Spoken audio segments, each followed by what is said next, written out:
Leche naman buhay ito oh. Natutulog ang tao, ginigising mo? Ano naman bang problema mo ha? Nakailang beses na kasing pumunta dito ang landlady Naniningil na ng upa dito sa boarding house. Di ba sa 1 linggo pa tayo magbabayad ng upa? Bakit ang aga namang maningil? Nasa ospital raw kasi ang anak kaya kailangan niya ng pera. Bueno, kailangan bang kulitin niya tayo sa pagbabayad? Hindi na natin problema kung hindi man makalabas ang anak niya sa ospital. Kailangan lang siguro, saka ngayon lang naman naningil yung landlady natin Madalas nga, di ba, na tayo pang lagi niyang pinagbibigyan kapag nade-delay tayo sa pagbabayad. Sabihin mo, maghintay ka mo siya kung kailan tayo magbabayad. Huwag mo na akong kulitin. May pambayad ka ba sa 1 linggo? Saan ako kukuha ng pambayad ha? Kita mo nga wala akong trabaho Dapat kasi matagal ka nang tapos sa college Kung bakit kasi nagloko ka? Wow! Nagsalita ang magaling. Ikaw rin naman Ilang subjects ang bagsak mo? Kung pala absent ako, mas marami kang hindi ipinasok sa akin. Tanggapin mo na lang hindi ka rin gagraduate. Kaya nga gumagawa ako ng paraan Hindi ko pwedeng biguin ang itay. Marami na siyang isinakripisyo sa akin. Ano pa magagawa mo? Tanggapin mo na lang ang katotohanan. Ay, walang dapat sisihin kundi ikaw. Bakit ako sisisihin mo? Gaga ka pala Kasi nga, lahat ng ibinibigay na allowance at pambayad ng tatay ko, hinihingi mo rin. Puro paggala ang gusto mo, imbis na pumasok tayo. Gusto mo rin naman, di ba? Sabi mo nga, gusto mong maranasan ang mga hindi mo naranasan nun. Gusto mong bumili ng bagong cellphone, laptop. Walang dapat sisihin kundi ikaw lang. Ay, natatakot ako Baka makarating kayo tayo na hindi ako makakapagtapos ng kolehiyo. Kung ako sa'yo, ipagtapat mo na lang habang maaga pa. Sa umpisa lang naman magagalit ang itay mo Gaya ng mga magulang ko. Kita mo nga hanggang ngayon hindi pa rin sila nagsasawa na pag-aralin ako. Iba naman ang mga magulang mo Nakakaluwag kayo sa buhay. Ang tatay ko, magsasaka lang. Kaya lang naman ako nakakapag-aral dahil sinanla niya ang bukid namin Nagbenta rin siya ng kalabaw. Obligasyon naman talaga ng mga magulang na pag-aralin ng anak. Nasa iyo na kung gusto mo makatapos. Ayun na nga Wala akong pag-asa na makagraduate. Kahit ano kasing pakiusap ko, ayaw akong pagbigyan ng mga professor ko Kaya nga sabi ko sa'yo, tanggapin mo na lang. Ang kulit mo din no? Palibhasa kasi, sanay ka lang hindi makagraduate, kaya hindi mo ko naiintindihan. Ikaw, may pamilyang susuporta sa'yo samantalang ako naman, ang inaasahan sa amin. Ang aga-aga nagdrama ka na naman. Paulit-ulit na lang naman ang sinasabi mo Oh, saan ka pupunta? Lalabas muna ako. Kesa naman magkasama tayo rito na walang ginawa kundi dumaing. Napakabigat mong kasama sa buhay. Pupuntahan mo na naman ang mga kaibigan mo. Tapos uuwi kang lasing. Hoy, Leslie. Hindi pa tayo mag-asawa para pagbawalan mo ko sa mga ginagawa ko May 1 taon na tayong nagsasama kaya para na rin tayong mag-asawa. Hindi pa tayo kasal. Kaya huwag kang ilusyonada. Huwag mo sabihin na hindi ka seryoso sa relasyon natin. Wala akong sinasabi na ganyan. Ang akin lang, hindi pa tayo mag-asawa. Kaya huwag mo akong pagbawalan sa ginagawa ko. Hindi naman kita pinagbabawalan pero sana naman, kapag may ganitong problema tayo, huwag ka munang umalis. Lagi mo na lang kasi akong iniiwan sa ere Anong problema? Yung pambayad dito sa upa? Gawa mo ng paraan. Umuwi ka muna sa inyo at humingi ka sa tatay mo. Hindi tapos ang problema. Hindi ganun kadali yun, John Ross. Bumalik ka muna dito, nag-uusap pa tayo Pwisit talaga. Lumayas na naman. Dahil wala na rin akong budget sa pagkain para sa linggong yon, napilitan na rin akong umuwi muna sa amin. Pagbaba ko pa lang ng tricycle, abot tenga na ang ngiti ng itay na lumabas ng bahay. Agad ako nagmano at inakbayan pa niya ako habang papasok kami ng bahay. Mabuti naman dumalaw ka ngayon. Nung 1 linggo pa kita hinihintay na umuwi Pasensya na po, Tay. Ang dami ko po kasing kailangan tapusin kaya ngayon lang po ako nakauwi. Naiintindihan naman kita kasi malapit ka ng graduate eh. Oo nga po eh. Kumain ka na ba? Hindi pa nga po, Tay eh. Nagkape lang po ako kaninang umaga. Mabay, huwag mong pabayaan ang sarili mo, anak. Bali wala makatapos ka kung magkakasakit ka naman. Eh kasi po, Tay, naubos na po ang pera ko dahil sa dami ng mga binayaran ko sa school. Eh di sana tinawagan mo ang pinsan mo para sinabi niya sa akin. Hindi ko na po naisip yon dahil uuwi na rin po talaga ako ngayon. Maupo ka na dyan, ipaghahain na kita. Mabuti may natira pa ritong kanin kaninang umaga at ulam. Magsasaing na rin ako para sa pananghalian natin. Salamat po, Tay. Kanina pa po talaga ako nagugutom eh. Pakiusap naman anak, sa susunod eh, huwag ka namang magpapagutom. Ipinag-aalala mo ko niyan eh. Opo, Tay. Ngayon lang naman po nangyari na nawalan ako ng pambili ng pagkain eh. Sige na, kainin mo na yan at magsasaing na lamang ako ng panibago. Sige po, Tay. Si Lola Roda nga po pala. Lagi naman yung naglalagay sa bahay niya eh. Ilang beses ko lang ang kinukumbisi na lumipat na dito sa bahay natin. Kaya lang masyado matigas ang ulo. Lagi naman po yata siyang pumupunta dito sa bahay natin eh. Oo naman. Kaya lang ka, kung matanda na siya dapat eh, dito na lamang siya para nakikita ko rin siya. Matigas po talaga ang ulo ni Lola kahit noon pa. Ayos lang ba sa'yo na gulay ang iulam natin ngayong tanghalian? Oo naman po. Siya nga po pala, Tay. Maagang naniningil yung landlady ko sa upa ng boarding house. Nasa ospital po kasi yung anak niya. Ah, ganun ba? Eh, baka kasi sa isang araw pa dumating yung hinihiram ko na pera eh. Makakapaghintay ka ba? Oo naman po. Isang linggo din po kasi akong walang pasok. Eh, mabuti naman at matagal-tagal din kita makakasama. Tsaka po pala, Tay. May babayaran po ako sa eskwelahan. Kapag po kasi hindi ko yun nabayaran, baka po hindi ako makagraduate. Aba, hindi ako makakapag na hindi ka makapagtapos. Huwag mong alalahanin ang mga bayarin mo. Ako ang bahala sa lahat. Eh, binibenta ko na nga yung alaga nating baka dyan. Pandagdag sa gastusin mo. Salamat po, Tay. Maasahan po talaga kayo. Wala yun, iha. Ang tanging kaligayahan ko ay ang makita kang makatapos ng pag-aaral.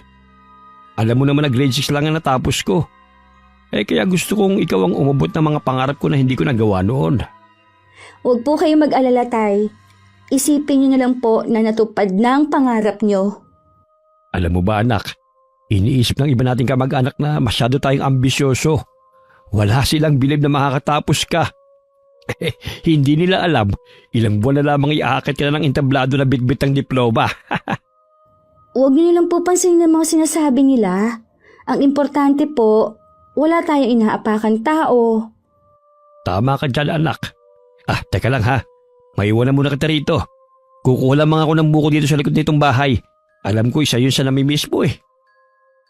Nawala naman ang kaba ko na baka hindi kami makabayad ng upa sa boarding house. Mabuti na lang kahit grade school lang ang natapos ng Itay. Madiskarte naman siya. Nung hapon dumalaw si Lola Roda sa bahay. Gaya ng dati wala na naman siyang kangiti-ngiti. Lumapit naman ako para magmano. Kailan ka pa dumating? Kanina lang po. Ang Itay mo. Nandito ako sa kusina nagluluto ng merienda. Dito po muna kayo para makapagmerienda tayo. Sige, wala naman akong gagawin sa bahay ko eh. Kaalis lang naman ng bisita ko. Bakit po kasi hindi pa kayo lumipat dito sa bahay? Eh mag-isa lang naman po kayo sa bahay at ganon din naman ang Itay. Para po tuloy kayong magkaaway palagi. Ang Itay mo ang pinapalipat ko sa bahay ko. Pero siya tong ayaw. Eh, Lola naman, mas okay po dito kumpara sa bahay nyo na malayo sa mga kapitbahay. Yun nga ang gusto ko eh. Malayo sa mga tao. Mas tahimik. Walang mga mata na laging nakasubaybay sa bawat gagawin ko. Sige na po, Lola. Hindi na po ako makikipagtalo pa. Panalo na po kayo. Siya nga pala, malapit ka na magtapos, hindi ba? Opo, La. 3 buwan na lang po. Mabuti naman konting panahon na lang pala. Masusuklian mo na rin ang mga sakripisyo ng ama mo. Nawala sa kanya ang bukid, kalabaw, at pati itong bahay na sanla niya. Ngayon naman binibenta niya ang alaga niyang baka. Nakasanla po itong bahay? Oo, nakasanla ito sa bangko. Dahil sabi mo kailangan mo mag-boarding house at pambayad mo na rin sa tuition fee mo. Hindi ko po alam na pati po pala itong bahay isinanla ng itay. Kaya pagbutihin mo ang pag-aaral mo, ha? Para naman hindi masayang ang hirap ng iyong ama. Merienda muna tayo. Nagluto ko ng maruya. Ang dami kasing nahinog na saging na sabay. Tay, sinanla niyo po pala ang bahay na to? Oo anak. Kasi kailangan mong magbayad ng tuition fee at sa boarding house mo pa. Wala na kasi ako mapagkunan pa eh. Hindi ko na alam kung kanino pa ako lalapit. Hindi niyo po kasi nabanggit sa akin eh. Sabi ko nga sa anak mo, pagbutihin ang pag-aaral para hindi masayang ang sakripisyo mo. Aba, lahat na naipundar mo eh. Naipagbili mo na para lang makapag-aral siya. Tungkulin ko po na papag-aralin ng anak ko. Ayoko siyang matulad sa atin na tama na makabasa at may sulat lamang ang pangalan. Sige na, kumain muna tayo. Bigla tuloy bumigat ang pakiramdam ko. Nang malaman na pati pala ang bahay namin na isanla ng itay para sa akin. Nang maibigay na ng itay ang perang pinagbentahan ng baka, nagpaalam na rin ako na babalik ng boarding house. Ngunit ganun na lang ang gulat ko sa nadatnan. May kahalikan na ibang babae si John Ross sa mismong boarding house na inuupahan namin. Mga hayop! Dito pa talaga sa boarding house natin kay gumagawa ng kababuyan! Leslie, akala ko ba sa isang linggo ka babalik? Akala mo lang yun! Sinong babaeng yan, ha? Kaya ba nanlalamig ka na sa akin? Siya ba ang dahilan, ha? Sumagot ka! Hayaan mo muna ako magpaliwanag. Walang hinok ang babae ka, ha? Wala ba kumakamot sa'yo, ha? At sa boyfriend ko ikaw nagpapakamot? Kakalbuhin kitang babae ka! Sige na, Jean. Umalis ka na. Bitihon mo nga ako! Hoy, babae! Huwag kang tumakas! Duwag! Tama na, ano ba? Nakakaya sa mga kapitbahay natin. Puwisit ka! Ito para sa'yo! Bakit mo ako sinampal, ha? Sumusobra ka na talaga. Anong sumusobra, ha? Ikaw tong nahuli ko na may ibang babae sa mismong boarding house na akong nagbabayad. Ang kapal na mukha mo. Hindi ka na nahiya. Wala naman yung nakita mo eh. Pinalalaki mo lang eh. So, ako pa pala ngayon ang may kasalanan? Ha? Anong gusto mong maging reaksyon ko, ha? Pagpasok ko, papalakpakan ko kayo? Yan ba ang gusto mo? Tama na nga. Nakakasawa na yung bunganga mo. Nakakarindi na. Hindi naman ako magbubunganga kung wala kang ginagawang kalokohan. Oo na. Ako na lang lagi may ginagawang masama. O ano? Masaya ka na? Talaga? Ikaw pang galit ngayon? Ang mabuti pa, tapusin na natin ang relasyon natin. Magkanya-kanya na tayo. Ayoko na. Ano? Teka lang naman, John Ross. Ganun mo lang ba kadali tatapusin ang relasyon natin ang dahil sa babaeng yon, ha? Hindi si Jill ang dahilan kung bakit tinatapos ka ng relasyon natin. Dahil dyan sa ugali mo. Tsaka wala na naman ako mapapala sa'yo eh. Tanggapin mo na lang, natapos na tayo, Leslie. Hindi pwede! Hindi ako papayag! Pagkatapos ng lahat ng ginawa ko sa'yo! Nakinabang ka rin naman sa akin ah. Kaya huwag mo akong susumbatan. Hindi mo ako pwedeng basta nalang itapon na parang laruan. Bakit hindi? Wala ka ng silbi sa akin eh. Dahil ba sa naghihirap ka sa piling ko, kaya iiwan mo na ako? Anong klase kang lalaki? Tama na! Ayoko nang marinig ang mga paawa mo.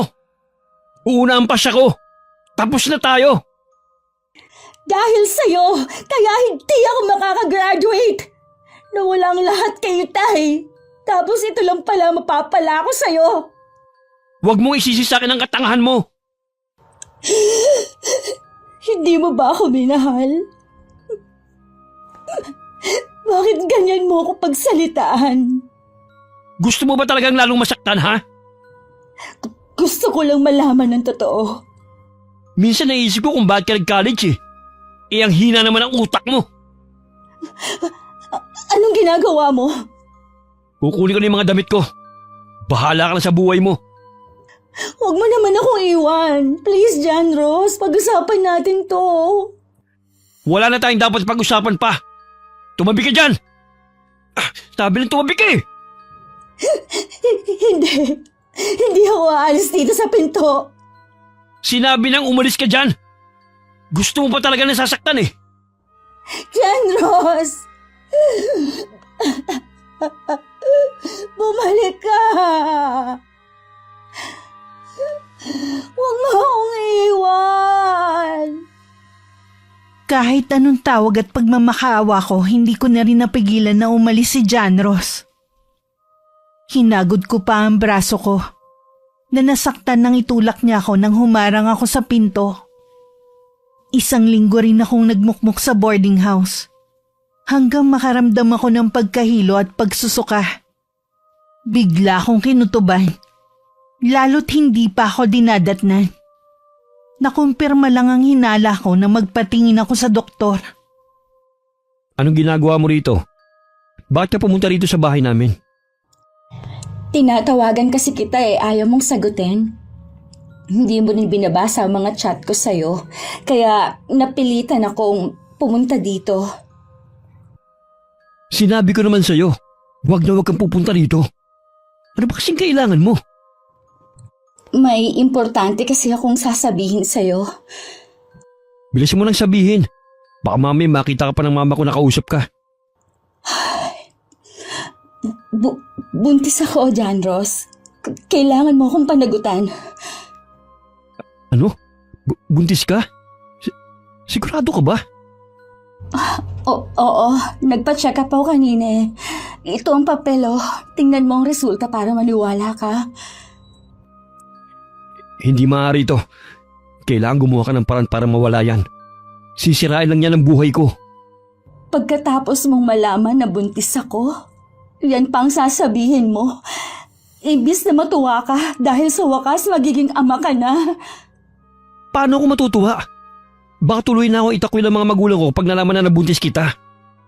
Para kang hindi lalaki. Diretsahin mo na lang ako kung ayaw mong panagutan ng ipinagbubuntis ko. Dugo pa naman yan eh. Pwede mo pa yung inuman ng gamot para matunaw. Nababaliw ka na ba talaga, ha? Anak natin ito. May buhay din siya. Kapag itinuloy mo yan, maging ang buhay mo ay masisira din. Gusto mo ba yun? Matagal lang sira ang buhay ko mula nang makilala kita. So itutuloy mo talaga yan? Oo, dahil ayoko na lalong magkasala kung ipalalaglag ko ang batang ito. Huwag mo akong itutulad sa'yo na walang puso. Hindi mo ko maaasahan sa suporta, Leslie. Lalo magagalit sa akin ang mga magulang ko kapag nalaman nila. Kahit naman noon, hindi ka na maaasahan. May bago ba? Kasalanan mo naman eh. Hindi ka nag-iingat. Talagang sinisisi mo pa ako, ha? Huling pagkakataon. Pananagutan mo ba ako o hindi?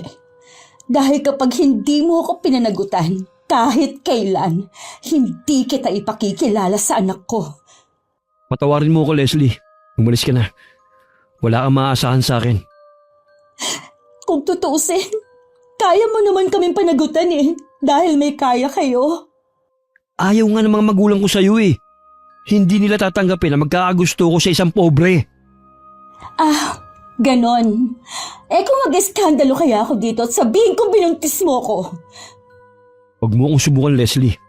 Hindi mo alam ang kaya kong gawin. Kilala na kita. Isa kang malaking tuwag. Palang araw, Pagsisisihan mong pagtalikod mo sa amin ng anak ko. Yan naman palang pagkakakilala mo sa akin eh.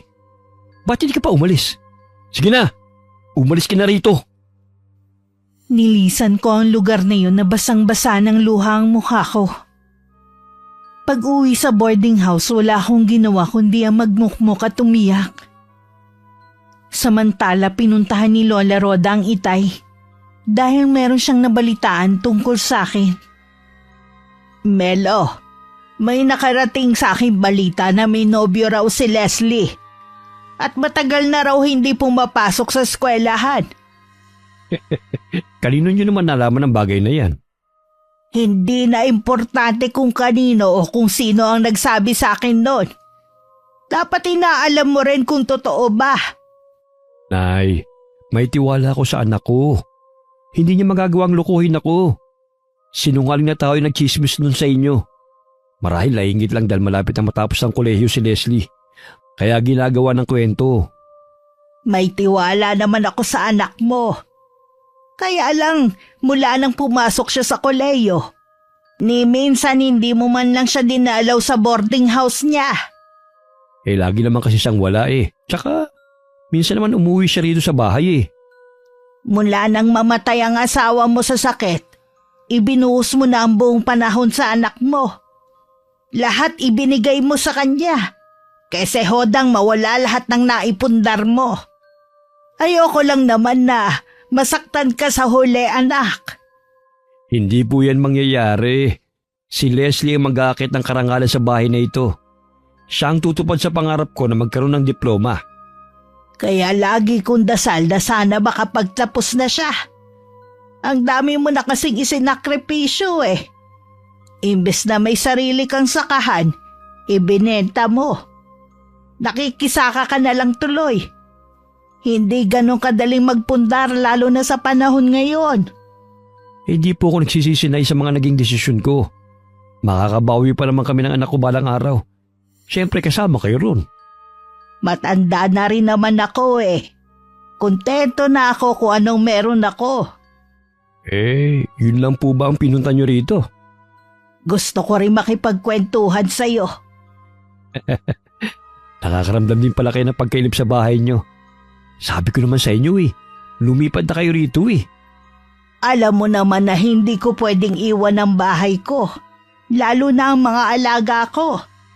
Walang magpapakain sa kanila. Sabihin nyo nga, Nay, hanggang ngayon po ba gumagamit pa rin kayo ng karunungang itim? Hindi ko kasi matanggihan ng mga lumalapit sa akin eh.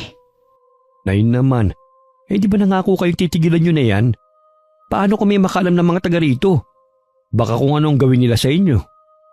Huwag ka mag-alala. Nananatili pa ring lihim ang aking kaalaman sa barang.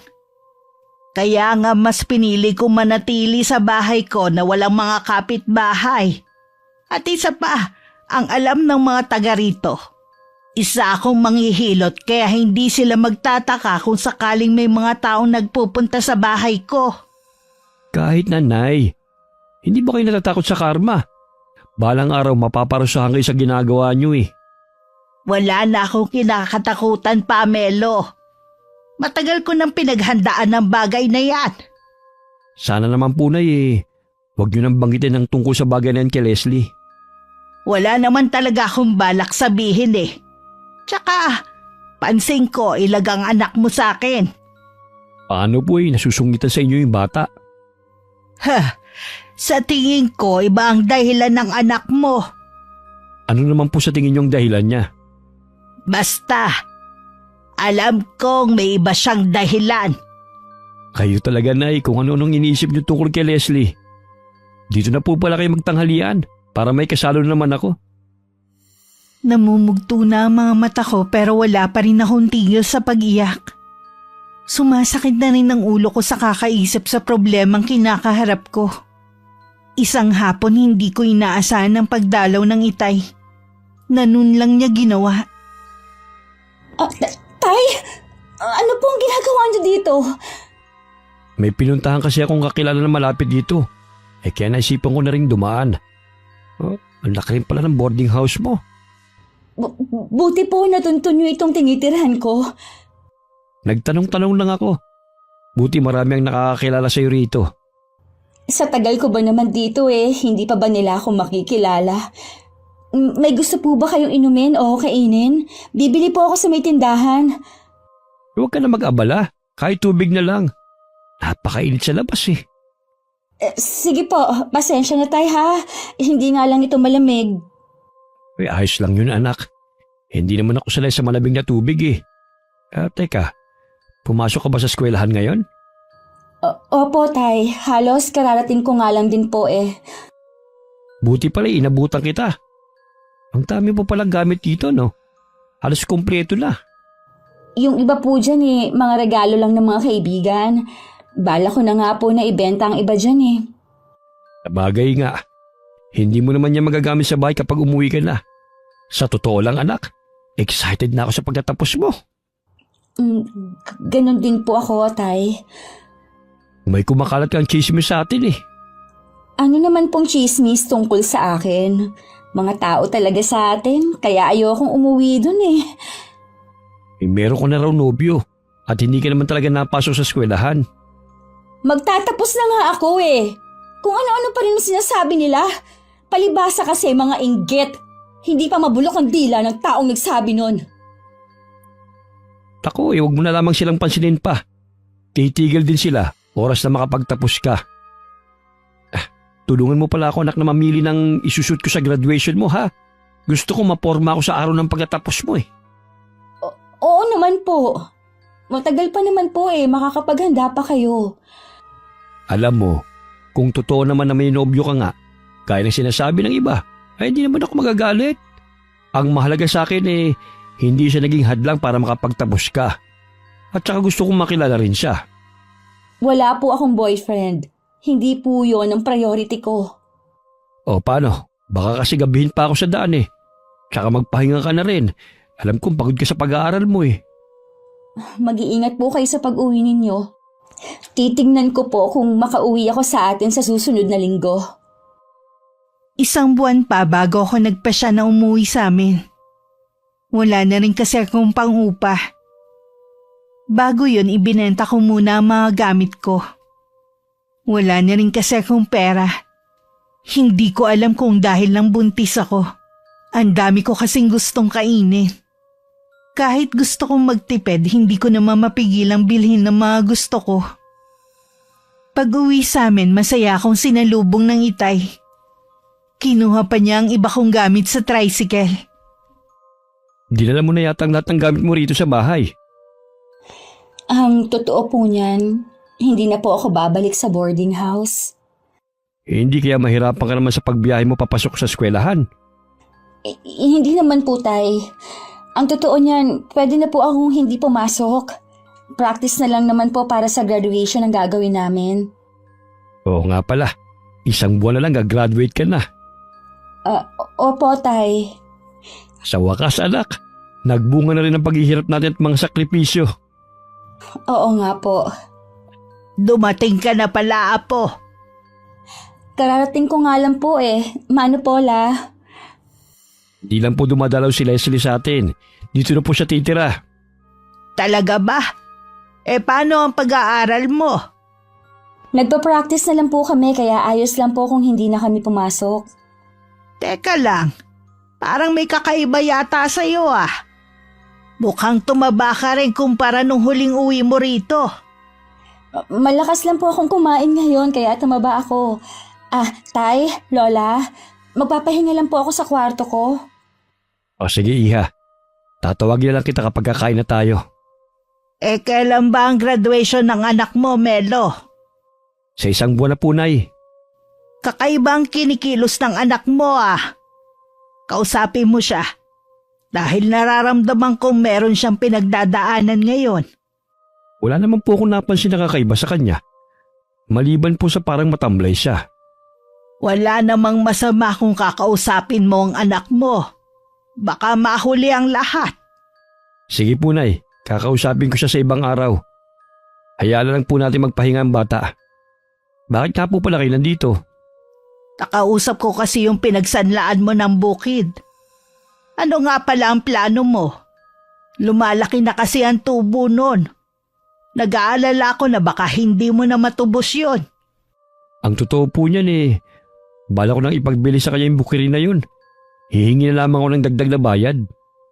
Hindi ako makapaniwalang mawawala sa atin ang bukirin na yon na naipundar ninyo ng ama mo. Ganun po talaga. Maintindihan naman yun ng itay. Ginawa ka naman yun para sa anak ko O siya, ikaw na lang ang makipag-usap sa taong pinagsanlaan mo ng bukid mo. Uuwi na muna ako at meron kasi kong inaasahan na bisita. Dahil sa pagbubuntis ko, madalas tanghali na akong gumising. Lagi kasi kong inaantok. Mabuti nilang hindi nagtataka ang itay. Hindi rin niya ako nahuhuli na nagsusuka dahil lagi siyang maagang umaalis ng bahay. Ngunit hindi ang matalas na pakiramdam ni Lola Roda. Nung araw na yon, maaga siyang pumunta sa bahay namin. Lola, ano pong ginagawa niyo dito? Wala po ang itay Alam ko na nasa bukid siya ng ganitong oras. Hindi naman siyang ipinunta ko rito Lagi ka ba nagsusuka sa umaga? Nalamigan lang po ang tiyan ko kaya ako nasuka. Sa tingin mo kaya mapaglalalangan mo ko? Ho? Hindi ko po kayo maintindihan. Alam kong buntis ka. Kitang-kita sa paglaki ng tiyan at balakang mo. Hindi po ako buntis. Talaga lang pong nalamigan lang ang tiyan ko. Huwag ka na magsinungaling pa. Hindi mo rin yan may tatago pa. Kaya mabuti pang magsabi ka na ng totoo. Patawarin niyo po ako, La. Hindi ko naman po sinasadya Sino ang ama ng ipinagbubuntis mo? Si John Ross po, boyfriend ko. Kaya lang po, ayaw niyang panagutan dahil ayaw ng mga magulang na sa akin. Alam mo bang dudurugin mo ang puso ng ama mo kapag nalaman niya ito? Alam ko po, kaya nga sobra akong binabagabag ng konsensya ko Halos gabi-gabi kong iniisip kung paano sasabihin kayo tayong kalagayan ko. Kailangan sa lalong madaling panahon ipagtapat mo na sa kanya ang totoo. Bago may ibang tao pa ang magsabi sa kanya. Tumitsyempo lang po ako. Sasabihin ko rin po kay Itay. Subukan mo pa rin na kausapin ang ama ng batang ipinagbubuntis mo. Hindi mo kakayanin ang pagpapalaki sa kanya. Kailangan mo ng suporta sa ama niya. Kinausap ko na po siya. Talagang ayaw po niya. Mas gusto pa nga po niya na ipalaglag ko to Hindi ganun kadali ang magpalaki ng anak, apo. Alam ko po yun. Kaya lang hindi ko naman pumaatim na ipalaglag ang batang ito. Hindi ko rin yun ipinapayo sa'yo. Hindi kailanman may tatama ang isang maling nagawa ng isa pa ulit na pagkakamali. Hindi ko na po alam ang gagawin ko, Lola. Parang gusto ko nga pong maglaho na parang bula. Pakiramdam ko kasi nag-iisa lang ako. Huwag mong isipin yan. Nandito lang ako para alalayan ka. Mas lalo mong kailangan magpakatatag, iha. Salamat po, Lola. Akala ko talaga magagalit kayo sa akin. Nagagalit ako. Pero wala na tayong magagawa pa. Kailangan mo lang maging handa. Hindi ganun kadali ang maging dalagang ina. Maliban sa mahirap magpalaki ng bata, tanggapin mo rin ang mga panlilibak sa'yo ng mga tao. Kahit papano gumaan ang pakiramdam ko na magkausap kami ni Lola Roda. Madalas din siyang nasa bahay para bantayan ako. Tingin daw niya kasi maselan akong magbuntis. Bago man ang halian, dumating ang itay na parang galit. Bigla naman ako nakaramdam ng kaba.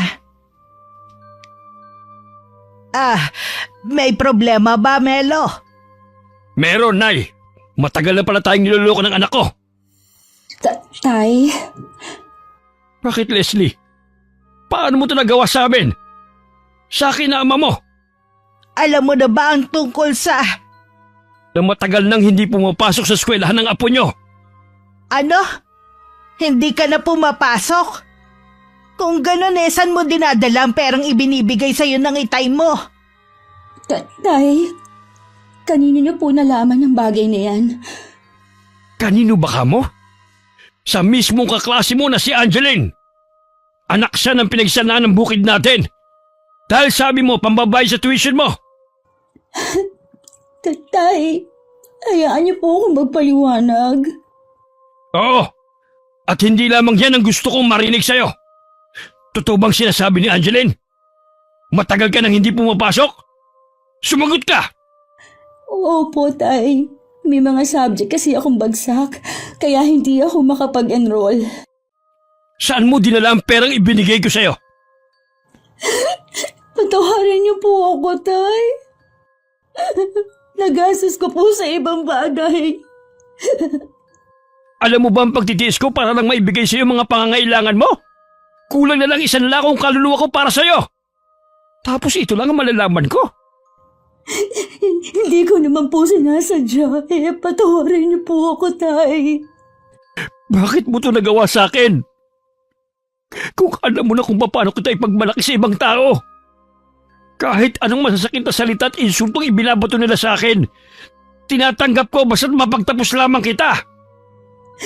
Tay.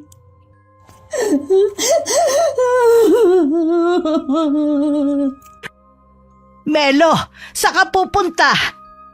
Pagbalik ko, ayaw na kitang makita pa rito. Mula sa araw na ito, bahala ka na sa buhay mo. Hindi mo pwedeng gawin yan sa anak mo.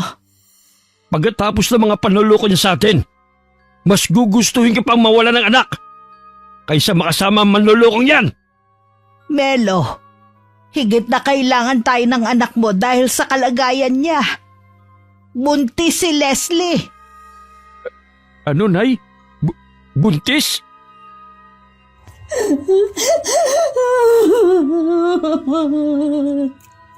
Oo, Melo.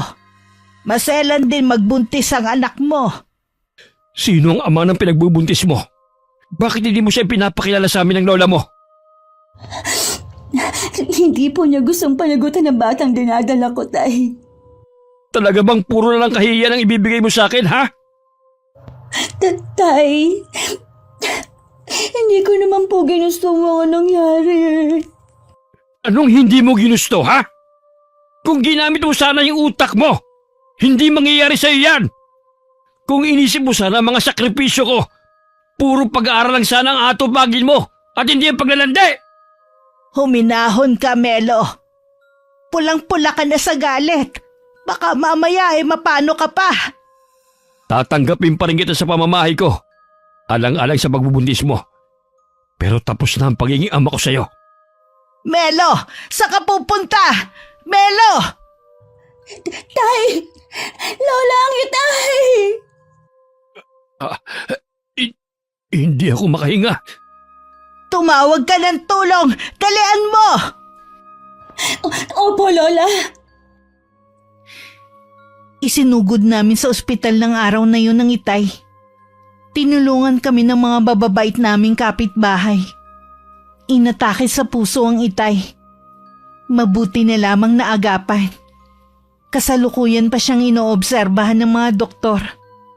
Ang isang kamag-anak namin ni Lola Roda ang magbabantay kay itay.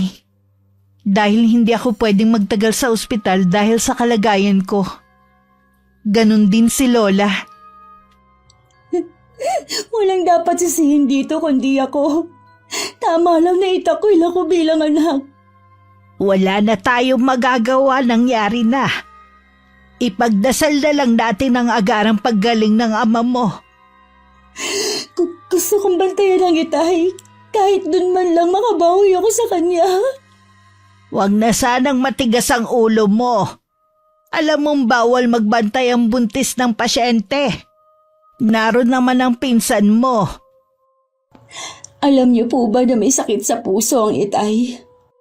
Noon ko pa napapansin ang paghagod-hagod niya sa dibdib. Kaya lagi ko siyang pinapayuhan na wag nang pumunta sa bukid kapag sobrang init. Pinipilit ko rin siya na magpatingin sa doktor. Pero matigas talaga ang ulo ng itay mo. Alam ko kasi na tinitipid niya ang sarili niya para lang may maibigay sa iyo. Hindi ko mapapatawad ang sarili ko kapag may masamang mangyari kay Itay. Walang masamang mangyayari sa ama mo. Kaya tumahang ka na sa kakaiyak. Makakasama yan sa dinadala mo. Ako naman po ang nakagawa ng kasalanan. Sana po, ako na lang ang parusahan. Huwag na ang Itay. Sana, maging aral na sa'yo ang nangyari. Kapag naging padalos-dalos ka sa mga ginagawa mong desisyon, madalas hindi maganda ang resulta. Alam ko na po ngayon. Hindi ko na po uulitin ang ginawa ko. Kapag lumabas ang itay mo sa ospital, doon na lang kayo sa bahay tumuloy. Bakit po? Paano itong bahay? Palagay ko isa rin sa iniinda ng tatay mo iilitin na itong bahay ninyo. Mas mabuti nang doon na lang kayo sa bahay dumiretso, kaysa makita pa niya kung paano kukunin ang bahay na ito. Baka lalo lang makasama sa kanya. Ano ba itong nagawa ko?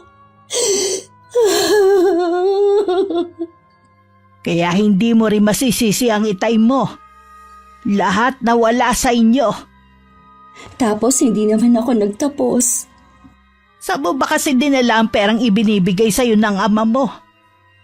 Mula nang makilala ko po si John Ross, doon po ako natutong magloko. Lahat po ng mamahaling na gamit binili ko. Madalas din po kaming lumabas at mamasyal. Sabik po ako sa mga ganong karanasan. Kaya madali niya akong naimpluwensyahan. Nung wala na siyang mapala sa akin, iniwan na niya ako sa ere. Nakakayaman pero kailangan mo ulit siyang kausapin. Ngayong walang-wala tayo at baon pa sa utang, hindi ko alam kung paano tayo makakaraos. Humingi ka kahit para sa bata lang. Gagawin ko po, Lola. Kakapalan ko na ang mukha ko. Sinunod ko nga si Lola Roda. Una ko munang pinuntahan si John Ross sa bahay nila. Ang kapatid ang humarap sa akin at sinabing wala doon ang kapatid niya. Puntahan ko na lang daw sa tinatambayan nito. Pagdating naman sa lugar, hinarap naman ako ni John Ross. Salamat naman at hinarap mo ko. Sabihin mo na yung gusto mong sabihin. Hinihintay na ako ng mga tropa ko Hindi na ba talaga magbabago ang isip mo tungkol sa dinadala ko?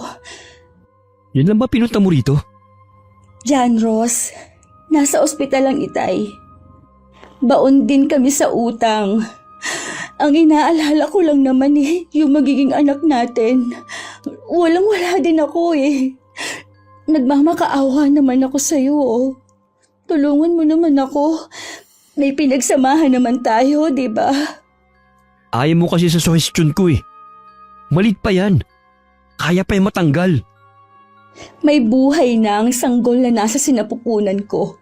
Hindi ito sang bagay lang na basta mo na lang ipatatanggal. Yun ang may tutulong ko sa'yo. Talaga bang wala kang puso? Ni katiting na awa ba? Wala kang malang nararamdaman sa magiging anak natin? Hindi pa nga ako handa na maging ama. Hindi pa ako sawa sa pagkabinata. Wala naman akong balak na itali ka sa akin Suporta sa bata lang ang kailangan ko sa'yo kahit hanggang makapanganak ako. Alam mo wala akong trabaho. Saan ako kukuha ng pagsuporta sa'yo? Kung hindi ka magbibigay, titiyakin ko na malalaman ng mga magulang mo ang tungkol sa magiging anak natin. Huwag mo akong subukan, Leslie. Hindi mo pa ako nakikita magalit. Sinasabi ko sa'yo, hindi mo magugustuhan. Sige, magtakutan tayo. Sa tingin mo uurungan kita, ha? Umalis ka na nga, bago pa magdilim ang paningin ko. Baka kung anong magawa ko sa'yo. Bumalik ka dito! Huwag mo akong talikuran! Kinakausap pa kita! Duwag! Kahit anong tawag ko kay John Ross, hindi na siya lumingon. Pagdating sa bahay, agad ko ring sinabi kay Lola Roda ang naging pag-uusap namin ni Janros. Hindi naman nagustuhan ni Lola ang mga sinabi ng lalaki sa akin. Isa siyang duwag! Lalo ko lang binigyan ng kahihiyan ng sarili ko sa paghahabol sa kanya. Mula ngayon, hindi ka na makikipagkita sa kanya kahit kailan. Mas matinding karma ang naghihintay sa kanya dahil sa pagtalikod sa inyo. Parang hindi naman po uso sa kanyang karma. Mas kinakarma pa nga po eh. Minsan na nga lang magkamali, ang tindi naman ang naging kapalit. Kung lagi na lang ganyan ang bukang bibig mo, lalo lang bibigat ang dinadala mo. Hindi ko lang po kasi maiwasan. Ganito ba talaga kabigat ang ginawa kong kasalanan? Ang mabuti pa, umpisahan mo na ang pagliligpit ng mga gamit ninyo. Bukas na bukas din sa bahay na kayo titira ng ama mo. Makakalabas na po ba ng ospital ang itay? Sa Bakalawa na siya lalabas. Sinabihan ko na ang pinsan mo na sa bahay na tutuloy ang itay mo. Saan po kayo kumuha ng pambayad ng ospital? Ipinagpapasalamat ko po talaga ng sobrang paggaling ng itay. Kailangan lang natin maging maingat sa mga pagkain niya at iwasan na magalit siya. Paano po kung galit pa rin sa akin ang itay? Mahal na mahal ka ng itay mo. Noong una lang siya nagalit. Alam ko na patawad ka na niya. Sana nga po. Pangako, babawi ako sa kanya balang araw. Ibabalik ko sa kanyang lahat ng sakripisyo niya sa akin. Gamitin mo ang karanasan mong yan para mas maging matapang sa pagharap sa panibagong yugto ng buhay mo. Ayokong nakikita ka na iniiyakan mo ang lalaking iyon. O anong nangyari sa'yo? Opo, Lola. Mag-aayos na po ako ng mga gamit namin. Yung mga magagaan lang ang ayusin mo, ha? Ipapautos ko na lang sa mga pinsan mong lalaki ang iba ninyong mabibigat na kasangkapan. Opo, halos magagaan lang naman po at kaunti ang mga gamit namin dito sa bahay. Hindi man lang siya makabili ng gamit dahil sa akin napupunta. Kahit naman noon, simple lang ang gamit na gusto ng ama mo. Kung ano lang ang ginagamit dito sa bahay. Lola, may nakakaalam na po ba ng kalagayan ko? Kailangan kong sabihin sa pinsan mo nagbabantay sa itay mo. Nagtataka kasi siya kung bakit hindi ka maaaring magbantay sa ospital. Sigurado, hindi magandang iniisip nila sa akin. Hindi ko po kasi sila trinato ng maayos noon. Tingin ko po sa kanila mababa dahil hindi man lang nakatapos ng high school. Ang pagiging suplada mo na maana mo sa nanay mo. Yan ang kailangan mong baguhin, apo. Hindi po kaya huli na ang lahat? Lahat may pagkakataon na magbago. Basta bukal sa kalooban mo. Mula po ngayon, babaguhin ko na po ang trato ko sa kanila. Nang makalabas ang itay sa ospital, hinatid na siya sa bahay ni Lola Roda. May ilan kaming kamag-anak na dumalaw. Gusto ko sanang makipag-usap sa mga pinsan ko. Pero dama ko malamig nilang pakikitungo sa akin. Maging ang mga tsuhin at tiyahin ko. Halos hindi nila ako tingnan. Hindi ko naman sila masisi. Dahil ganun din na naging pakitungo ko sa kanila dati. Bakit ka nagmumukmuk dito? Nandyan na po ba sila? Nakaalis na silang lahat. Ang itay po. Nakatulog na siya. Bakit hindi ka nakisalamuha sa mga pinsan mo kanina? Akala ko ba Sinubukan ko naman po kanina na makipag-usap pero para akong nakikipag-usap sa hangin Ni hindi nga nila ako tinitignan. Hindi lang kasi sila sanay na pinapansin mo. Hindi po, Lola. Hindi po ako manhid. Malamig po talaga ang pakitungo nila sa akin. Ramdam ko na ako ang sinisisi nila sa nangyari kay Itay. Hindi talaga yun maiiwasan. Kahit ako nararamdaman ko rin na gusto kitang sisihin. Piruin mo, Sinabihan na nila ang itay mo noon na hindi ka na pumapasok. Pero mas pinili pa rin ng itay mo na maniwala sa iyo. Hindi naman po ako nagtatampo sa kanila. Alam ko naman po na kasalanan ko rin. Makakasundo mo rin ang mga pinsan mo. Bigyan mo lang sila ng panahon. Opo, Lola. Pupuntahan ko lang po ang itay. Sasamahan na kita. Nakakausap naman siya kaya lang hinihingal nga lang. At medyo hirap pa ang pagsasalita. Gising po ang itay. Sige na, lapitan mo na siya. Alam ko kanina ka pa niya gustong makita at makausap. Tay? Kumusta na po ang pakiramdam niyo? Ayos lang, anak. Patawarin niyo po ako, Tay.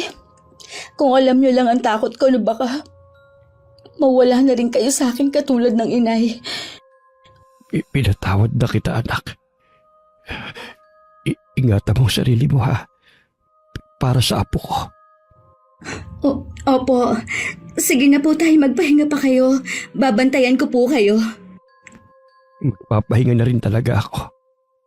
Hinintay lang talaga kitang puntahan mo ako rito. Nag-aalangan po kasi ako eh. Baka po kasi galit pa rin kayo. Alam mong nag-iisa lang kitang anak.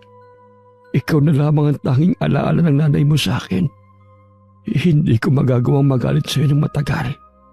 Sige na, Melo, bukas na lang kayo magkwentuhan ng anak mo, ha? Magpahinga ka na para mabawi mo agad ang lakas na nawala sa iyo. Unay, inaantok lang nga po ako eh. Siguro dahil sa mga gamot na ininom ko. Ilang beses pang dumalaw kay Itay ang mga kamag-anak namin. Malamig pa rin ang pakikitungo nila sa akin. Hindi ko nalang ipinilit pa ang sarili ko. Isang buwan ding nakaratay lang sa higaan ng Itay bago bumalik sa dati ang lakas niya. Kaya lang bawal na siya magtrabaho sa bukid. Halata na rin ang tiyan ko ng mga panahon na yun. At sa health center lang ako nagpapa-check up. Tampulan na rin ako ng chismis. Pero hindi ko nalang pinapansin ang mga sinasabi nila. Leslie! Leslie! Nasa kwarto po nagtutupi ng mga damit na mga nilabhan. Saan ba kayo galing, Nay? Doon sa health center. Oh, La, tawag niyo po ako? Ito. Kinuhanan kita ng gamot sa center. Akala ko po, sabi ni Ate Alma wala na raw pong gamot para sa buntis. Sinabi lang yun ng pinsan mo. Dahil gusto kanyang pagdamutan. Bakit naman po? Hanggang ngayon kasi galit pa rin sila sa iyo. Kaya po pala ganun ang trato niya sa akin sa center kumpara sa ibang buntis na nagpapatingin din. Bakit ba sila galit na galit sa anak ko? Ano bang ginawa ni Leslie sa kanila? Sa pagkakatanda ko hindi naman sila pinapansin. Hayaan niyo na lang, Tay. May karapatan naman silang magalit sa akin pagkatapos ng mga nangyari. Kung ako nga napatawad na kita dapat kinakalimutan na rin nila ang mga nangyari. Tay, wag na po kayo mainis. Alalahanin niyo, bawal na sa inyong magalit. Tama ang anak mo. Yung gamot mo pala, ininom mo na ba? Tapos na po, Nay. Doon na po muna kayo sa kwarto niyo, Tay. Napagpagat na palitan ko na rin po ang higaan niyo. Magpahinga na po muna kayo. Sige. Mayun ko muna kayo dyan, ha? Salamat naman at bumalik na sa dating sigla ang ama mo. Medyo payat nga lang po siya dahil kailangan bantayan ang pagkain niya. Ganun talaga kung gusto pa niya mabuhay na matagal. Kailangan niya sundin ang sinabi sa kanya ng doktor. Inabuso rin kasi niya ang sarili niya kaya binabawian na siya ngayon. Hindi rin po pala maganda ang sobrang sipag? Oo naman. Ito nga pala ang gamot mo. May kailangan lang din akong gawin. Kinuha ko na rin ang gamot na hiningi ni Lola sa health center. Kinagabihan hindi ako makatulog. Biling baliktad ako sa higaan. Laman ng isip ko si John Ross. Paulit-ulit ko kasing naririnig sa isip ko ang pagtawag niya. Dahil sa puyat ako, tinanghali ako ng gising. Lola, may ginagawa po ba kayo? Wala naman, iha. Pumasok ka rito sa kwarto. Anong amoy po yun? Kandila ba? Buong magdamag kasi na nakasindi ang mga kandila sa altar. Ganun po ba? Ano po yung hawak nyo? Litrato po ba yan? Bakit po nasunog? Oo. Litrato nga ito. Nahagip kasi ng kandila kaya nasunog. Buti po hindi tayo nagkasunog dito sa bahay. Hindi yan dahil nagising naman ako agad. Mababaw lang naman ang tulog ko eh. Teka. Bakit mo nga pala ako pinuntahan dito sa kwarto ko? Kasi po Lola, nakalimutan kong sabihin kagabi na ubos na po ang gamot ng itay. Huwag ka mag-alala. Meron pa akong perang na itatabi rito. Malaki naman ang ibinayad sa akin ng mga nagpapagamot. Napansin ko po mukhang may mga kaya sa buhay yung mga nagpapagamot sa inyo. Oo. Sila yung mga nawawalan na ng pag-asa. Kaya sa akin lumalapit. Ibig lang pong sabihin nun, talagang magaling po kayo manggamot. Mabuti pa lumabas na tayo. Nasaan ba ang tatay mo? Nasa labas po, nagpapaaraw. Mabuti naman. Mamaya pumunta ka sa bayan para bumili ng gamot ng ama mo. At kung may gusto kang bilhin para sa sarili mo o sa ipinagbubuntis mo. Salamat po Sa kabila po na pareho kami ng itay na walang trabaho, nandyan po kayo para suportahan kami. Sapat naman para sa ating tatlo ang pensyon ko. Tsaka nga yung ibinabayad sa akin. Huwag ka masyadong mag-isip. Makakaraos din tayo, apo. Ang hindi ko lang maintindihan noon, kung bakit parang ayaw ni Itay na merong nagpupunta sa bahay para magpagamot. Katulad ng araw na yun, may dumating na babae. Maputi at matangkad. Makikita agad na may kaya sa buhay ang bisita. Nagpaalam ang Itay na pupunta lang sa bahay ng tiyuhin ko. Halata ang inis sa mukha niya. Isang kakilala na humingi na sa inyo ng tulong dati ang nagturo sa akin dito. Baka daw po matulungan ninyo ko. Nararamdaman ko na iba ang sadya mo sa akin. Handa po ako magbayad, kahit magkano.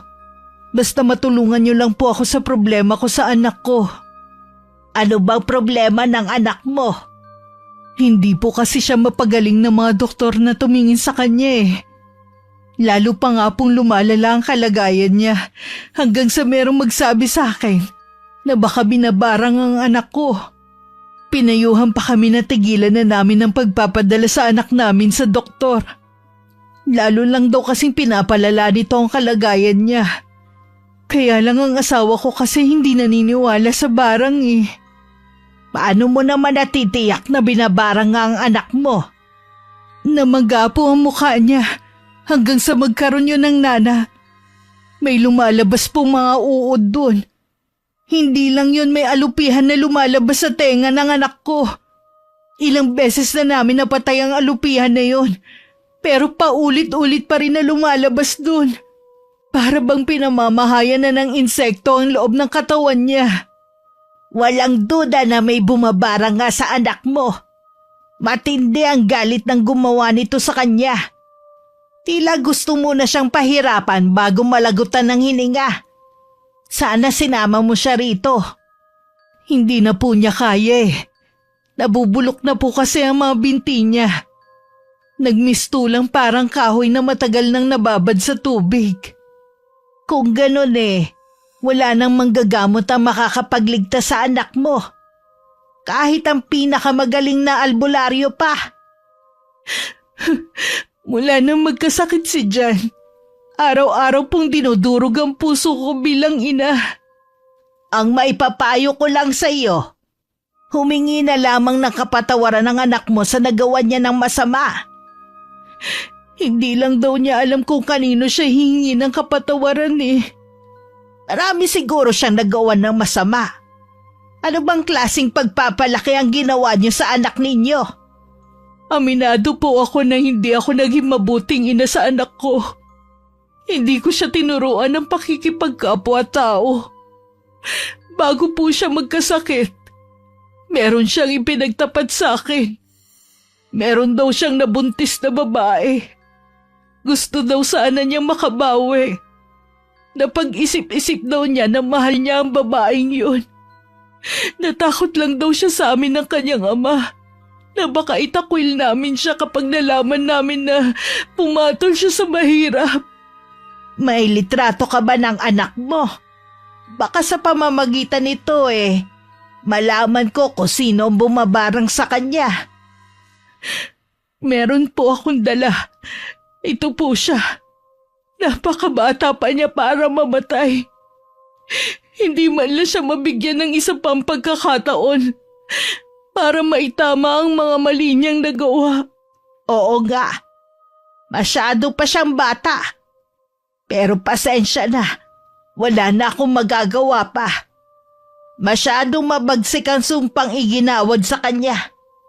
Tanging kamatayan na lamang ang paraan para matapos ng kanyang paghihirap. Anak ko, hindi maaari. Ayoko mamatay siya. Tanggapin mo na lamang na hanggang doon na lang siya. Hindi naman siya mamamatay kung hindi siya binarang ng kung sino. Ang mabuti pa, umuwi ka na. Nararamdaman ko na anumang oras magpapaalam na ang anak mo. Ang anak ko, baka nga hindi ko na siya abutan ng buhay. Mabilis na umalis ang babae. Sa pagmamadali, hindi na niya ako napansin pa. Pumasok naman ako sa silid kung saan nanggagamot ang lola. Naabutan ko siyang nakatungo at tila problemado. Lola? Alam kong narinig mo ang lahat ng sinabi ng bisita ko. Mahirap po ba talagang gamutin ng barang? Depende, iha. Sa kaso niya, naghihintay na lang ng kamatayan ng anak niya. Matindi sigurong galit ng taong gumawa nun sa kanya. Imbis na kasi magpatawad na lang, mas pinili pa niyang ipabarang yung tao na yon. Sadya talagang malupit ang tadhana. Minsan kasalanan din ng mga magulang kung bakit lumalaking palalo ang kanilang mga anak. Kulang na nga sa gabay, sunod pa sa layaw, kaya hindi alam ang salitang responsibilidad. Naawa ako dun sa babae. Ramdam ko yung kagustuhan niyang iligtas ang anak pero sabi niyo nga, huli na para magamot pa ang anak niya. Kaya ikaw, iha, busugin mo sa pangaral at pagmamahal ang anak na isisilang mo para hindi siya maligaw ng landas katulad ng anak ng babaeng yon. Opo, Lola. Aalis po muna ako. May bibilhin lang po ako sa bayan. Sige, iha. Huwag ka lang magpapaabot ng hapon. Masama kasi sa buntis sa malamigan. Wala na yata yung bisita nyo, Nay. Sandali lang naman siya. Pinauwi ko na rin. Hindi po kasi kayang gamutin ni Lola yung anak ng babae. Binarang daw po kasi. Parang? Binarang ang anak niya? Opo, Tay. Naku, napakwento na ako. Alis po muna ako. Babalik din po ako agad. Mag-iingat ka, anak. Wala na si Leslie. Pwede niyo po bang sabihin sa akin kung sino ang bisita niyo kanina? Hay, ang babaeng bisita ko ay ang ina ni John Ross.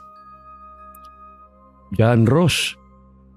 Ang lalaking tumalikod sa anak ko? Wala nang iba. Huwag niyong sabihin na binarang niyo ang nobyo ni Leslie. Oo. Kinuha ko ang nakatagong litrato ng lalaking yun sa gamit ng anak mo.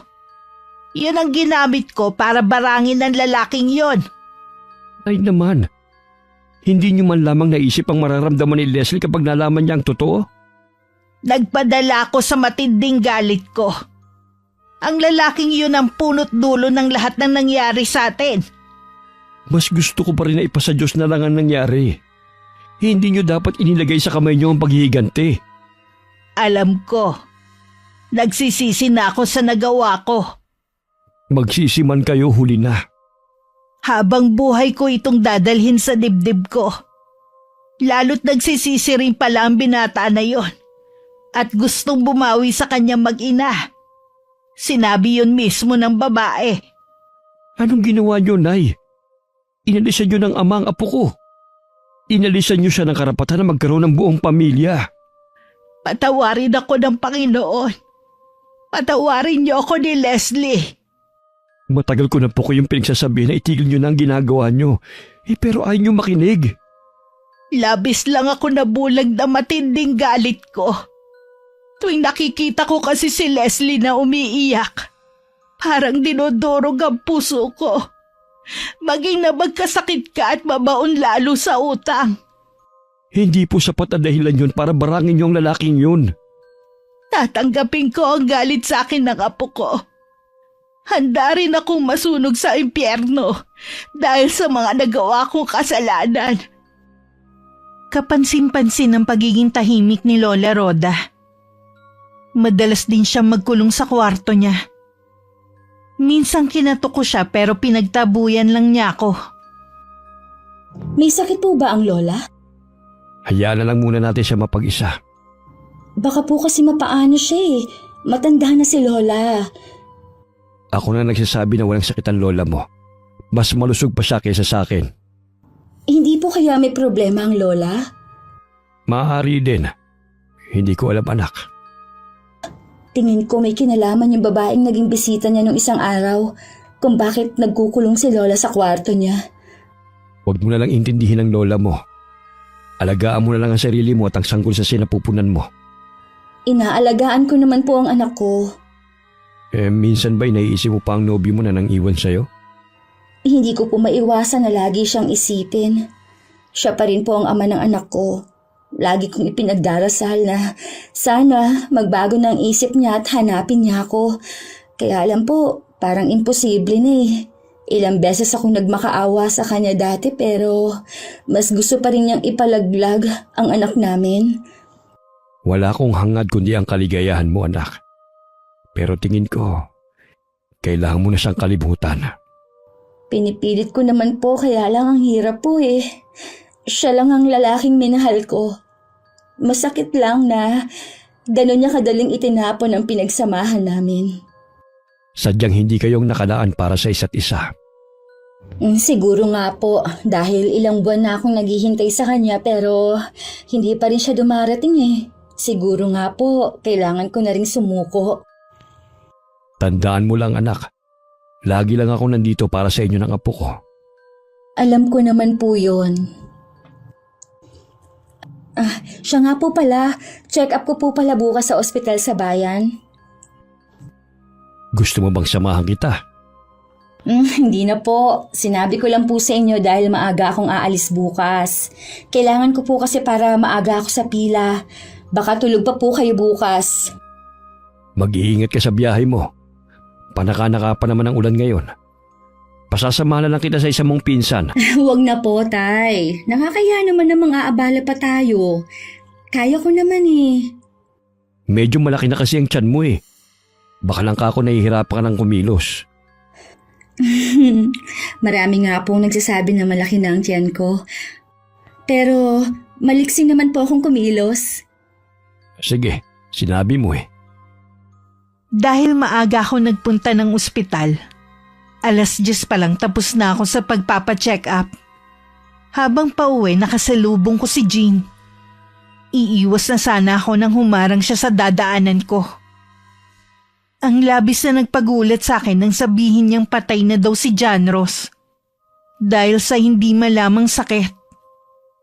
Kahit hindi ko alam kung anong magiging reaksyon ng pamilya niya, pumunta pa rin ako sa bahay nila. May kailangan ka ba, miss? Parang pamilyar po kayo sa akin. Sa akin ka ba may kailangan? Hindi kasi kita kilala. Natitiyak ko ngayon lang kita nakita. Pasensya na po, nandito ako kasi nabalitaan ko pong nangyari kay John Ross. Teka, ikaw ba si Leslie? Ang nobya ng anak ko. Ako nga po. Totoo po ba na wala na si John Ross? Oo, Iha. Bakit ngayon ka lang pumunta rito?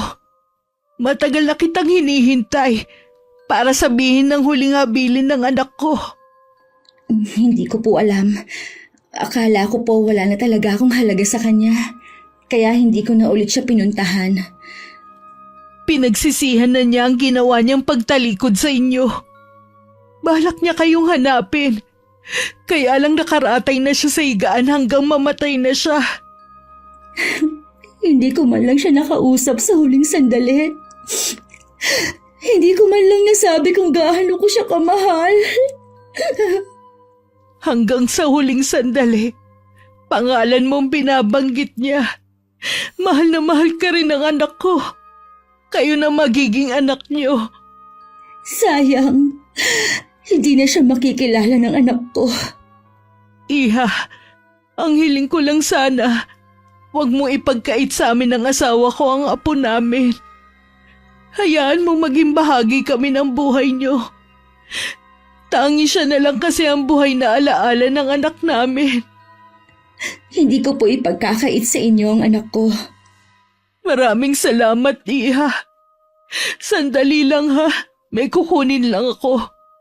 Isa yun sa ibinilin sa akin ni John Ross. Sige po. Bakit ang daya mo? Hindi mo man lang ako hinintay. Sana buo ang pamilya natin.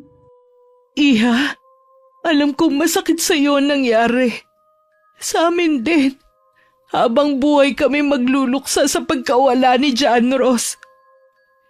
Ito nga pala ang gusto niyang ibigay sa iyo. Ano po ito? Isa yan sa habili ni John Ross na mapunta sa inyo ang parte ng mana niya. Ha? Pero napakalaki po nito. Hindi ko po ito matatanggap. Nakikiusap ako sa iyo. Tanggapin mo na. Alam kong malaki ang naging kasalanan sa iyo ng anak ko. Naging dahilan din kami para hindi ka niya panagutan noon. Siguro kung hindi ka namin tinutulan sa umpisa pa lang, sana masaya kayo ngayon. Hindi ko po alam kung anong mararamdaman ko. Isipin mo na lang na para yan sa kinabukasan ng anak mo. Ayaw ni John Ross na maghirap kayo. Hanggang sa huli, kapakanan pa rin ninyo ang iniisip niya. Maraming salamat po. Kung nasaan ka man, John Ross, alam mong mahal na mahal kita. Umuwi ako sa amin na punong-puno ng pagdadalamhati. Sa kabila ng nararamdaman kong kalungkutan, may bahagi pa rin sa puso ko ang masaya dahil nalaman kong minahal kami ni John Ross at binalak hanapin. Anong nangyari? Bakit ka umiiyak? Nalaman ko po kanina na wala na si John Ross. Patay na po siya. Ano? Kanino mo nalaman yan? Yung pong babaeng nagpunta dito na humihingi ng tulong sa inyo, siya po yung mama ni John Ross. Tahan na anak, baka makasama pa sa iyo ang pag-iyak mo. Marami po akong nalaman. Nagsisisi po si John Ross sa ginawa niyang pagtalikod sa amin. Gusto niya kaming hanapin, kaya lang po nagkasakit na siya. Hanggang sa huling sandali, kami ng anak niya ang iniisip niya. Katunayan nga po niyan, ito, iniwan niya sa amin. Ang laking halaga nito anak. Opo, yan po ang huli niyang habilin bago siya mamaalam. Patawarin mo ko, Apo. Hindi ko talaga sinasadya. Nadala lang ako ng galit ko. Bakit po, Lola? Bakit kayo humihingi ng kapatawaran? Leslie, ang Lola Rhoda mong responsable sa pagkamatay ni John Ross. Ho? Hindi ko po maintindihan. Sabi ng mama niya, sa barang daw namatay si John Ross. Paano may kinalaman si Lola sa nangyari sa kanya? Hindi totoong manggagamot ang Lola mo. Ang totoo niyan, isa siyang mambabarang. Siya ang bumarang kay John Ross. Totoo po ba, Lola? Patawarin mo ko, Leslie. Gusto ko lang naman maipaghigante ang sinapit mo sa lalaking yon. Nabulag ako ng matinding galit ko. Siya ang sinisisi ko sa pagkawala ng kabuhayan ng itay mo. Pero Lola, sa ginawa niyo, inalisan niyo ng karapatan na makita at makasama ng anak kong kanyang ama. Alam ko, pinagsisisihan ko na ang mga ginawa ko. Ay, intindihan ko kung hindi mo ko mapapatawad na po. Iha, alam kong mali at malaking kasalanan ang ginawa ng Lola mo. Pero pinagsisisihan na niya yun. Sana magawa mo siyang patawarin. Hindi man ngayon, pero sa mga susunod na araw. Mahal ko po kayo, Lola. Kahit masakit yung ginawa niyo, hindi ko po magawang magalit sa inyo. Kasi alam ko, ginawa niyo yun para sa akin eh. Hayaan niyo po muna akong mag-isa. Apo ko! Leslie! Hayaan na lang po muna natin siya. Masakit sa kanyang malaman ang totoo. Kung may babalik ko lang sana ang nakaraan, Melo. Hindi ko na lang sana itinuloy ang plano ko. Wala na po tayong magagawa, Nay. Sana lang po, yun ang huling beses na mambabarang kayo. Oo, anak. Matanda na rin ako. Nararamdaman ko na hindi na rin ako magtatagal pa sa mundong ito. Huwag niyo pong sabihin yan. Gusto ba po namin makasama kayo na matagal ni Leslie? Yung perang iniwan ni John Ross, matutubos na rin po natin ang bahay na nakasanla. Hindi naman pala siya lubusang masamang tao. Lahat po ng tao, ipinanganak na may buti ng kabutihan sa kanyang puso. Wala pong likas na masama.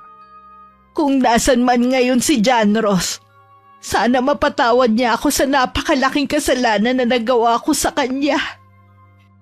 Dahil sa perang iniwan sa akin ni John Ross, natubos na rin namin ang naisanla naming bahay. Nakabalik na rin kami, pero nagpaiwan si Lola Rhoda sa bahay niya. Isang umaga sinundo kami ng kapatid ng itay. Naghihingalo na daw si Lola. Pagdating nga namin sa bahay niya, lahat malungkot at umiiyak. Kami na lang ang hindi nakakausap ni Lola. Kaya naman iniwan muna nila kami sa kwarto kung saan siya nakahiga. Nay, nandito na po kami ni Leslie. Melo, Leslie, apo ko.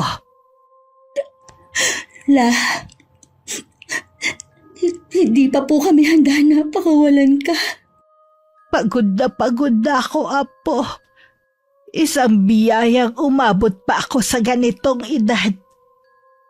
Pasensya ka na, apo. Hindi ko na masisilayan pa ang apo sa tuhod ko sa iyo. Yung bili ko sa iyo, ha? Huwag mong kalilimutan. Huwag po muna, ha? Melo, ingatan mo ang sarili mo, anak. Gusto ko umabot ka din ng katulad ng edad ko o higitan mo pa. Para magawa mo yun, huwag mong abusuhin ang sarili mo, ha? Opo, Nay. Gusto ko munang matulog. Pakiramdam ko pagod na pagod ako. Lola? Lola! Hayaan na lang muna natin siyang magpahinga. Kailangan mo rin magpahinga. Lagi kang hinihingal. Ayoko po. Gusto kong dito lang ako sa tabi ni Lola. Sige, babantayin natin siya. Kahit nangihina na siya, naroon pa rin ang tapang kay inay. Akala ko talaga masungit siya at matapang. Yun pala, siya ang pinakamabait na lola. Sana mas naging malapit ako sa kanya. Lola, mahal na mahal ko po kayo. Kinabukasan binawian na ng buhay si Lola Roda. Masakit man, nagpapasalamat pa rin ako na nagkaroon ako ng pagkakataon na masabi ko sa kanya ang nilalaman ng puso ko. Isang linggo pagkatapos isinugod na rin ako sa ospital. Nang araw na yun nanganak ako ng malusog na sanggol na babae. Rodora ang ipinangalan ko sa kanya. Isinunod ko sa pangalan ni Lola. Makalipas ang 1 buwan, dinalaw ko ang libingan ni John Ross kasama ang anak namin. Bago umalis, nag-alay ako ng panalangin para sa ikatatahimik ng kanyang kaluluwa. Nagpasalamat din ako sa ibinigay niyang malaking halaga para makapagsimula kami ng anak namin.